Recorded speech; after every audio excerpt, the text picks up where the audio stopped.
Hello guys, this is Aastha Patil and welcome to ID education. आज का अपना टॉपिक है चैप्टर 12 इलेक्ट्रिसिटी, जिसका पार्ट 7 है। Part 6, part 5 already part 6 parts अपन कर चुके हैं। ये अपना 7th पार्ट है और अपन उन 6th पार्ट में अपन बहुत कुछ पढ़ चुके हैं। अगर जिसने वो वीडियोस नहीं देखे तो प्लीज पहले वो वीडियोस देखे, फिर अपन ये समझेंगे। बिकॉज ये और जो भी ये चैप्टर चल रहा है इलेक्ट्रिसिटी बहुत इंपॉर्टेंट चैप्टर है अपने लिए। तो मैंने लास्ट पार्ट में आपको बताया था कि पोटेंशियल डिफरेंस का क्वेश्चन कराया था और इलेक्ट्रिक सर्किट क्या होता है वो बताया था मैंने। उसके फंडामेंटल कुछ बेसिक पार्ट्स भी बताए थे मैंने। आज अपन पढ़ेंगे रेजिस्टेंस क्या होता है, रेजिस्टेंस की क्या फंडामेंटल प्रॉपर्टीज होती है, और उसके बाद फिर अपन रेजिस्टिविटी के बारे में भी पढ़ेंगे। तो अपन सबसे पहले देखते हैं रेजिस्टेंस क्या होता है। To stop current flows, resistance क्या करता है, करंट फ्लो जो होता है उसको स्टॉप करता है। कैसे, इसका क्या फंक्शन है। Resistance is a property of any material to oppose the flow of electric current, electrons। मतलब रेजिस्टिव एक प्रॉपर्टी है, ऑफ कोई से भी, मतलब जो मटेरियल है, कंडक्टर, सेमीकंडक्टर, कोई से भी मटेरियल की एक प्रॉपर्टी है रेजिस्टेंस। क्या काम करता है, to oppose the flow of current, मतलब उसको रोकने की कोशिश करता है। किसको, जो करंट होता है उसका जो फ्लो होता है उसको रोकने की कोशिश करता है। In short, to stop the current flows. Short में ये है और उसको डिफाइन में करना है तो ऐसे लिख सकते हो आप कि resistance is a property of any material to oppose the flow of electric current, electrons. ये अपना होता है रेजिस्टेंस। ये तो समझ आ गया रेजिस्टेंस क्या है। उसके बाद क्या है, ये R is equals to L upon में A। अब ये क्या साइन है और L अपॉन में A क्या डिस्क्राइब करते हैं ये देखते हैं अपन। आप सोच रहे होंगे ये क्या है यार, तो ये देखते हैं ना। R क्या शो करता है, resistance, resistance of any material, resistance कोई से मटेरियल की। और ये जो साइन ये क्या शो करता है, resistivity of material at given temperature. मतलब कोई से जो मतलब कोई सा मटेरियल है, कोई से भी मटेरियल लाइक वो कंडक्टर हो तो उसकी क्या resistivity at a given temperature, वो रेजिस्टिविटी बताता है कोई से जो फिक्स टेम्परेचर होता है उसके ऊपर। उसके बाद L क्या होता है, length of conductor of given material. मतलब कंडक्टर की क्या लेंथ है उस गिवन मटेरियल पे, कंडक्टर है, ठीक है, उसकी लेंथ क्या है वो। तो ये L का क्या होता है, लेंथ बताना। A का क्या है, cross sectional area. A means cross sectional area होता है, ठीक है। तो अपन ने देख लिया R इज इक्वल्स टू ये साइन और L अपॉन में A क्या होता है। और ऐसा यूनिट क्या होती है रेजिस्टेंस की, ओम। क्या होती है, ओम। ओम्स लो भी पढ़ेंगे अपन, पर अपन देख लेते हैं कि ऐसा यूनिट रेजिस्टेंस की ओम होती है। और इस साइन के हिसाब से लिखते हैं अपन, क्या होता है, ये साइन होता है इसका, ठीक है। इसकी ऐसा यूनिट अगर अपन जैसे कुछ क्वेश्चन आता है तो अपन ओम नहीं लिखेंगे, अपन ये साइन करेंगे, ये साइन लिखेंगे ऐसे करके, ऐसे करके, ऐसे, लाइक मैंने अभी दिखाया है ये ऐसे, ठीक है। उसके बाद factors affecting resistance, factor affecting resistance, resistance को कौन से फैक्टर अफेक्ट करते हैं, क्या क्या है। पहला length of conductor, length of conductor, resistance of an conductor is directly proportional to the length of conductor। मतलब रेजिस्टेंस होता है ना कोई कंडक्टर का, वो किसके डायरेक्टली प्रोपोर्शनल है, टू लेंथ ऑफ कंडक्टर। कैसे पता चलेगा अपन को, ये रेजिस्टेंस है, ये डायरेक्टली प्रोपोर्शनल है किसके, लेंथ के।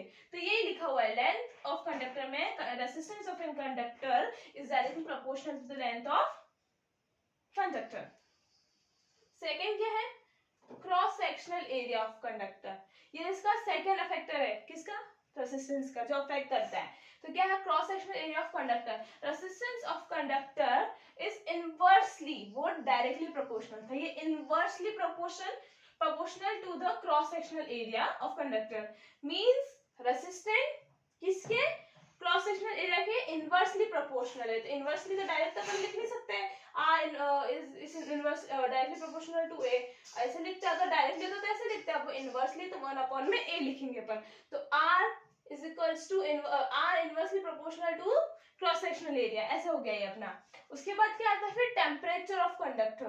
क्या है next factor, temperature of conductor. ये तीन फैक्टर, पहले लेंथ, फिर क्रॉस सेक्शनल एरिया और तीसरा है टेम्परेचर। सी इसमें ये है ना, लेंथ, क्रॉस सेक्शनल एरिया और ये सब उसके हिसाब से। ये टेम्परेचर ऑफ कंडक्टर क्या है, if temperature of conductor is raised, resistance of conductor also will raise. मतलब जो कंडक्टर का टेम्परेचर है, टेम्परेचर जो है कंडक्टर का, अगर वो रेज हुआ मतलब बड़ा होगा, तो फिर जो रेजिस्टेंस जो है कंडक्टर का, जो रेजिस्टेंस है वो भी बढ़ेगा। मतलब समझ गए होंगे कि टेम्परेचर कंडक्टर का वो बढ़ा तो फिर अपना ये रेसिस्टेंस का जो टेम्परेचर वो भी बढ़ेगा। समझ गए? उसके बाद नेक्स्ट अपना एक और फैक्टर लास्ट है, पहले इसको आप देख लेते हैं। Resistance of conductor is related with temperature as following. अब आप सोचोगे रेसिस्टेंस टेम्परेचर से कैसे रिलेटेड है ना? तो RT is equals to R, ये 0 डिग्री है, ठीक है, 1 plus directly inversely directly proportional to the T। अब ये क्या है? RT resistance of conductor at temperature, मतलब RT क्या था? रेसिस्टेंस, R तो रेसिस्टेंस था, ये T टेम्परेचर को शो करता है, ठीक है। और फिर ये R0 जो है मैंने बताया था 0 degree, resistance of conductor eight 0 degree, मतलब जो रेसिस्टेंस है कंडक्टर का वो 0 डिग्री, और इनिशियल समझ सकते हो आप, 0 का मतलब इनिशियल भी समझ सकते हो और 0 डिग्री भी समझ सकते हो। तो नेचर, फिर ये तो अपना समझ लिया अपन ने कि टेम्परेचर कैसे रिलेट करता है ये रेसिस्टेंस को, और टेम्परेचर कैसा एक फैक्टर है ये, ठीक है। उसके बाद लास्ट फैक्टर है अपना नेचर ऑफ मटेरियल। नेचर भी फैक्टर है, कैसे? For different material resistance is different, मतलब डिफरेंट मटेरियल के लिए रेसिस्टेंस भी डिफरेंट होगा। तो ये 4 फैक्टर हो गए रेसिस्टेंस के, पहला फैक्टर लेंथ, फिर क्रॉस सेक्शनल एरिया, टेम्परेचर, और चौथा है अपना नेचर। आप इसको और शॉर्ट में कैसे लिख सकते हो? फैक्टर्स अफेक्टिंग रेसिस्टेंस आए अपने एग्जाम में तो आप क्या लिखोगे? Length of conductor. Length of conductor आप समझ सकते हो कि लेंथ ऑफ कंडक्टर क्या है, लेंथ कैसे डायरेक्ट अपन लिख सकते हैं ना, जैसे ये लिखा हुआ है ना, 2 वर्ड है, उसको सिर्फ डिस्क्राइब करके लिखना है, उसको वर्डिंग फॉर्म में लिखना है। R resistance of conductor is directly proportional to the length of conductor। फिर नेक्स्ट क्या आता है अपना? Cross sectional area. Cross sectional area क्या लिखोगे? Cross sectional area inversely proportional to the resistance, ऐसे ही आएगा। Resistance of conductor is inversely proportional to the cross sectional area of conductor. ये भी हो गया। फिर क्या था? टेम्परेचर। टेम्परेचर कैसे रिलेट करता है ये आप देख सकते हो इधर, यही है। उसके बाद फिर nature of material. For different material resistance is different, different materials के लिए रेसिस्टेंस डिफरेंट होता है as a nature of material, ठीक है। तो ये अपने 4 फैक्टर्स कंप्लीट हुए, रेसिस्टेंस टॉपिक कंप्लीट। नेक्स्ट आता है अपना रेसिस्टिविटी, वो अपन नेक्स्ट क्लास में पढ़ेंगे। तो आई होप आपको समझ आया होगा कि रेसिस्टेंस क्या होता है। रेसिस्टेंस से रिलेटेड अपने बाद में बहुत क्वेश्चंस आते हैं, तो बहुत इंपॉर्टेंट टॉपिक है, आप अच्छे से समझना इसको।